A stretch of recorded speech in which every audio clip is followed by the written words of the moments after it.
ঘরোয়া রান্না উইথ ব্লগে সবাইকে স্বাগত জানিয়ে আজকের রেসিপি শুরু করছি চিংড়ি মাছ দিয়ে কুঁদরি আলুর চচ্চড়ি। এই রেসিপি আমি কিভাবে বানাবো সেটাই আপনাদের সাথে শেয়ার করছি। চলুন তাহলে রেসিপিটি শুরু করা যাক। সবার প্রথমে একটা পাত্রের মধ্যে আমি এখানে কুঁদরি আর আলু এইভাবে কেটে ধুয়ে রেখেছি। অন্যদিকে ফ্রাইং প্যানে সর্ষের তেল গরম করে নেব। 200 গ্রাম চিংড়ি মাছ ভালো করে ধুয়ে পরিষ্কার করে নিয়েছি, দিয়ে নুন হলুদ মাখিয়ে রেখেছি। এখানে তেল গরম হয়ে গেলে চিংড়ি মাছগুলো দিয়ে দেব। চিংড়ি মাছগুলো দিয়ে দেওয়ার পর ভালো করে নাড়াচাড়া করে নেব। 2 থেকে 3 মিনিট নাড়াচাড়া করে নিয়ে ভেজে নেব। এখানে দেখুন চিংড়ি মাছগুলো ভাজা হয়ে গেছে, এবার এগুলো তুলে নেব। চিংড়ি মাছগুলো তুলে নেওয়ার পর ওই তেলের মধ্যেই কালো জিরা আর একটা পেঁয়াজ কুচি দিয়ে দেব। দিয়ে দেওয়ার পর কিছুক্ষণ ভেজে নেব। ভেজে নেওয়ার পর এখানে কুঁদরি আলু যে কেটে রেখেছিলাম সেটা এখানে দিয়ে দেব।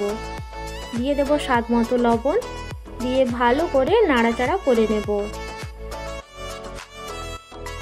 ভালো করে নাড়াচাড়া করে ঢাকা দিয়ে রাখবো 5 মিনিট একদম লো ফ্লেমে।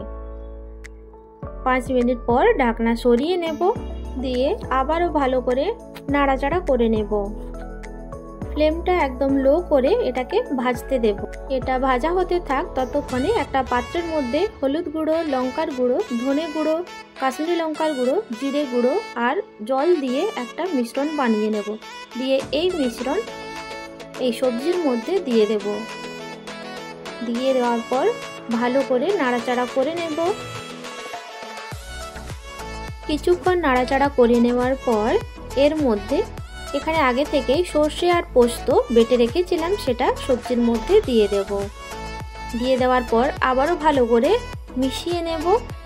কিছুক্ষণ মিশিয়ে নেওয়ার পর এর মধ্যে সামান্য জল দেব। জল দিয়ে এটাকে 2 মিনিট কষিয়ে নেব। আমার এই রেসিপি আপনাদের ভালো লাগলে অবশ্যই একটা লাইক দেবেন আর কমেন্টে জানাবেন। এখানে দেখুন 2 মিনিট কষানো হয়ে গেছে। দিয়ে এর মধ্যে পরিমাণ মতো জল দিয়ে দেব।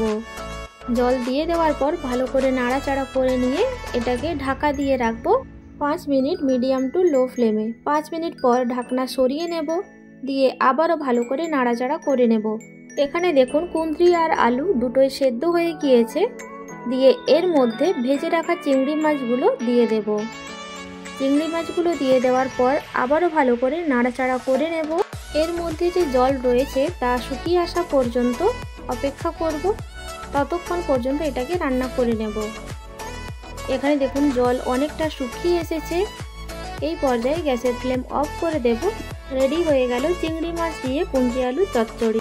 আমার এই রেসিপি আপনাদের ভালো লাগলে চ্যানেলটি সাবস্ক্রাইব করে পাশে থাকবেন।